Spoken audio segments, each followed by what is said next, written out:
हर अच्छे काम में सहायता क्यों करनी चाहिए। दोस्तों, जब रावण द्वारा सीता हरण के बाद भगवान राम रावण से युद्ध करने के लिए और लंका तक पहुंचने के लिए सागर पर पुल बनवा रहे थे, भालू बंदर बड़े बड़े पत्थर उठाकर समुद्र में डाल रहे थे, तभी भगवान राम की दृष्टि एक गिलहरी पर पड़ी। गिलहरी बालू में लौटती, जिससे उसके शरीर पर बालू के कुछ कण चिपक जाते थे। फिर वह उन चिपके हुए बालू के कणों को पुल पर जमे हुए पत्थरों पर गिरा देती थी।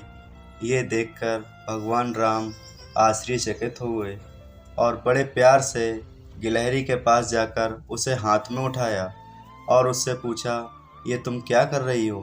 प्रभु राम का स्नेह पाकर गिलहरी बोली, इस पुनीत कार्य में बंदर भालू तो बड़े बड़े पत्थर उठाकर पुल का निर्माण कर रहे हैं, मैं छोटी सी गिलहरी भला इतने बड़े पत्थर कैसे उठा सकती हूँ। इसलिए बालू के छोटे छोटे कण उठाकर इस कार्य में अपना योगदान दे रही हूँ। आप एक अच्छे कार्य काम के लिए निकले हैं और अच्छे कार्य में तो सहयोग करना ही चाहिए। गिलहरी की बात सुनकर भगवान राम बहुत प्रसन्न हुए। कहा जाता है कि गिलहरी के कार्य से प्रसन्न होकर भगवान राम ने स्नेहता से उसके शरीर पर अपना हाथ फेरा था और आज भी गिलहरी के शरीर पर जो धारियां दिखाई देती हैं, वह भगवान राम की उंगलियों के निशान ही हैं। इसलिए हमें ये कभी नहीं सोचना चाहिए कि हमारा योगदान कितना बड़ा है।